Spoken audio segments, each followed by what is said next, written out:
Oh ya, perlu diketahui bahwa Kamboja ini adalah sebuah negara yang memberlakukan dua buah mata uang.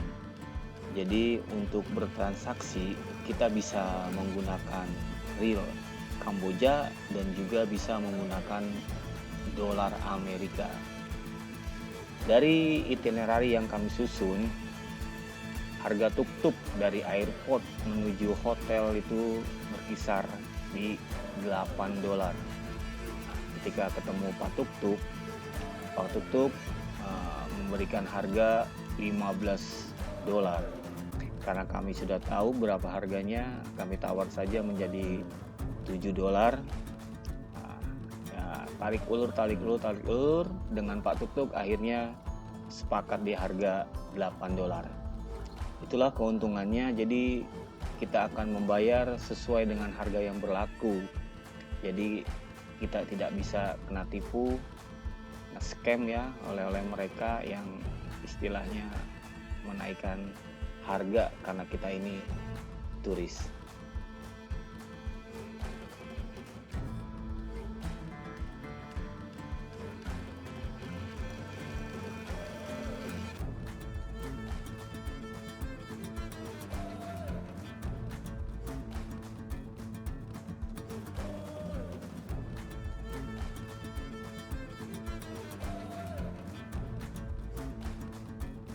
Di Kamboja ini kami mengunjungi dua kota besar, yaitu Phnom Penh dan Siem Reap.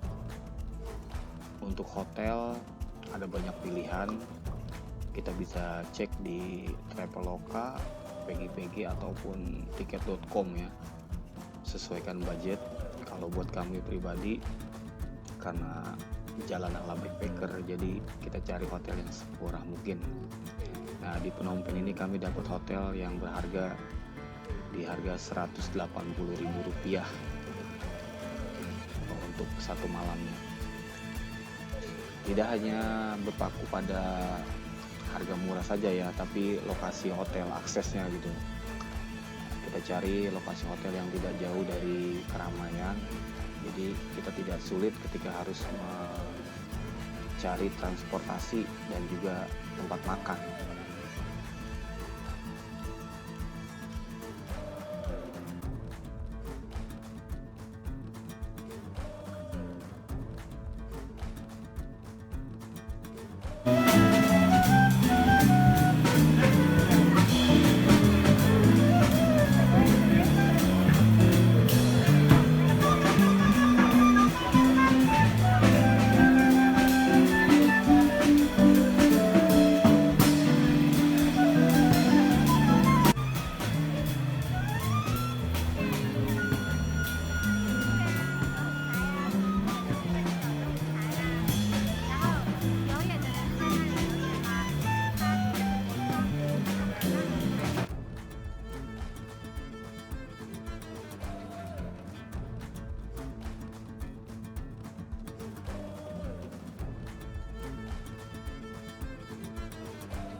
Untuk wisata di kota Phnom Penh Kamboja ini, kita pakai tuk-tuk, kita sewa satu hari full sekitar $20. Kita bagi 4 orang, jadi satu orang hanya $5 saja. Itu sudah cukup untuk mengunjungi banyak tempat wisata seperti Grand Palace, Tuol Sleng, Killing Field, sama sekitar Sungai Mekong ya. Tinggal nego aja, tapi rata-rata sekitar $20. Ketika wisata di Sungai Mekong, ada notif masuk di email dimana ada info bahwa bus yang nanti malam yang akan kami taiki menuju kota Siem Reap itu dirubah jadwalnya. Lalu ya akhirnya sedikit repot karena ketika pihak bus mengirimkan tiket ulang ternyata yang dikirim bukan nama kami tapi nama orang lain, sepertinya orang dari Eropa sana, seperti nama-nama orang Rusia gitu. Akhirnya kita hubungi customer service-nya, lumayan lama prosesnya karena dari chat tidak bisa langsung kita balas ya, karena kita dalam perjalanan. Begitu juga dengan mereka, mungkin customer service-nya juga melayani orang lain ya, jadi agak repot juga. Sempat was-was juga, takut-takut kalau harusnya dibatalkan keberangkatan bus dari Phnom Penh ini menuju Siem Reap. Itulah untungnya ketika kita sudah membeli SIM card lokal ya, jadi kita tidak putus di komunikasi, tidak putus di internet ya. Ketika ada hal-hal yang berubah ya, kita harus siap menghadapi itu semua.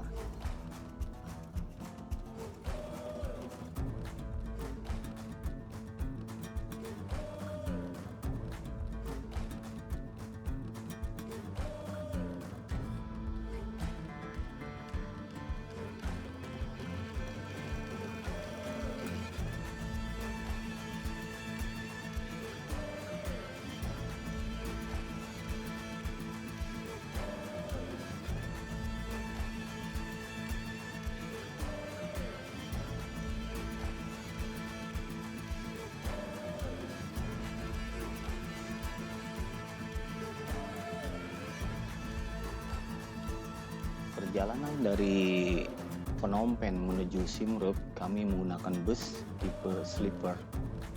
Jadi bisa rebahan atau tiduran ya, bukan berupa bangku tapi selonjoran. Bus yang kami gunakan yaitu bus yang keberangkatan di malam hari. Kenapa kami memilih keberangkatan di malam hari? Tentunya ini bisa menghemat biaya ya. Jadi kita tidak perlu mengeluarkan biaya hotel gitu. Jadi nggak ada biaya hotel karena kita sudah tidur di dalam mobil, berangkat jam 12 malam sampai Siem Reap itu pagi hari sekitar jam 5 subuh kita sampai di terminal Siem Reap. Itu salah satu trik untuk menghemat biaya, khususnya di biaya hotel.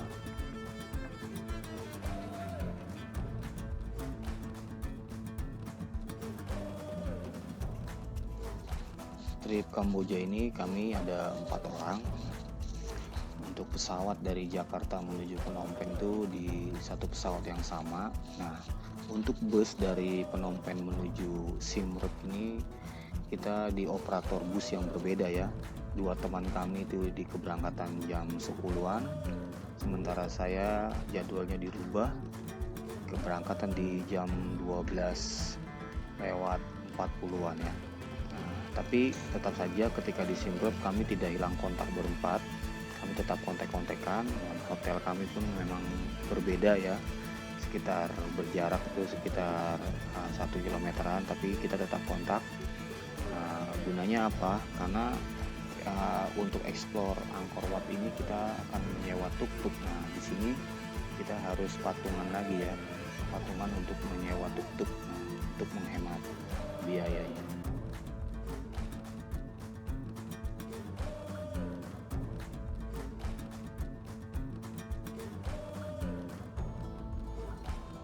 Setelah 1 hari full explore Angkor Wat dengan menyewa tuk-tuk, besoknya kita melakukan perjalanan darat menggunakan bus menuju perbatasan antara Kamboja dan Thailand. Di imigrasi Kamboja cukup mudah sekali untuk mendapatkan stempel keluar. Kita tidak harus ke kantor imigrasi, jadi di dalam bus nanti Pak Kondektur mengumpulkan paspor kita, lalu Pak Kondekturnya yang turun ke kantor imigrasi Kamboja agar paspor kita di stempel keluar ya. Sementara untuk imigrasi Thailand prosedurnya sama, agak sedikit ketat ya, kita harus store muka dan juga cek ulang semua barang-barang yang kita bawa. Lumayan panjang antriannya ya, seperti ular melingkar-lingkar, sangat panjang sekali. Ketika sampai di kota Bangkok, kita di situ busnya itu di sekitar jalan Khao San Road ya, daerah yang terkenal dengan para backpackernya. Kami tinggal di hotel itu cukup murah sekali, hanya Rp120.000 per satu malam. Nah, di Bangkok ini kami tinggal hanya satu malam karena hari esoknya kami akan terbang lagi menuju Phuket. Di Bangkok ini tidak lupa kami langsung membeli SIM card lagi, kita ganti SIM cardnya. Jadi Kamboja kita lepas, kita ganti dengan SIM card Thailand ya. Sama kebutuhan yang sama untuk jaga-jaga ketika ada perubahan schedule ya. Sementara esok harinya kami harus terbang lagi menggunakan pesawat dari Bangkok menuju Phuket. Kenapa kami memilih pesawat? Karena kita dapat tiket promo dengan harga murah, hanya Rp250.000 saja. Penerbangnya tidak sampai 1 jam.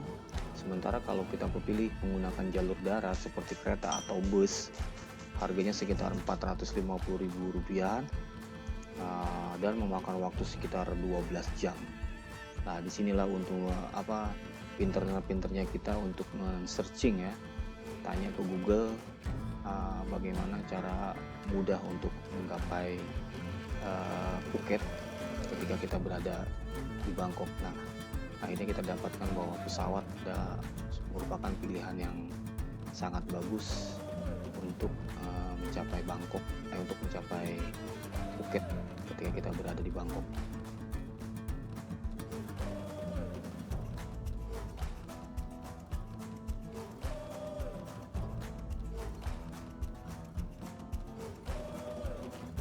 Di Thailand ini tinggal 3 orang.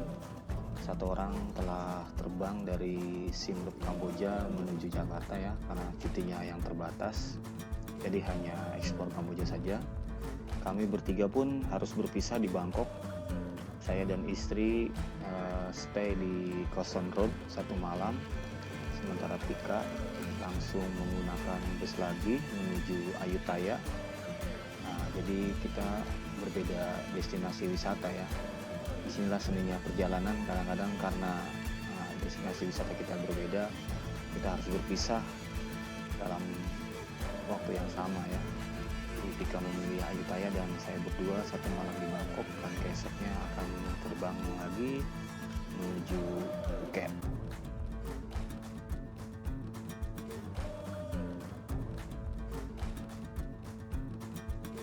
Malam harinya ketika di hotel di Khao San Road, saya nggak langsung tidur.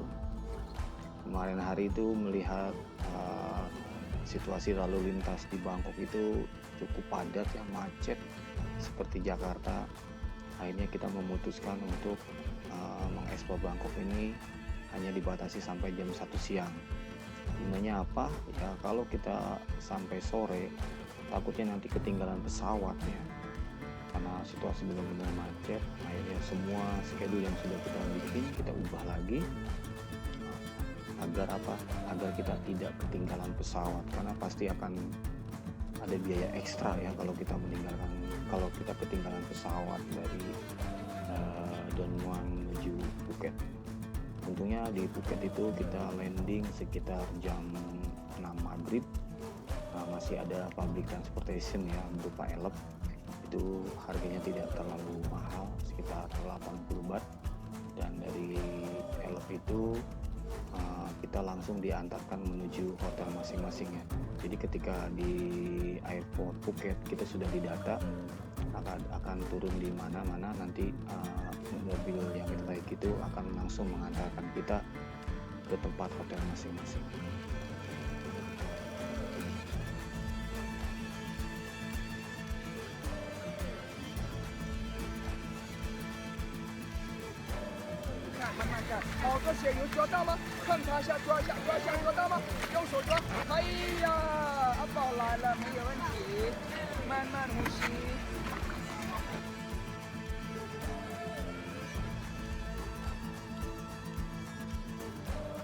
Untuk wisata di Phuket ini yaitu Phi Island, Pulau James Bond, dan Maya Bay yang terkenal karena pernah dipakai oleh Leonardo DiCaprio di film Beach. ada dua option untuk menuju ke sana, yaitu pertama dengan menggunakan kapal feri, yang kedua dengan speedboat.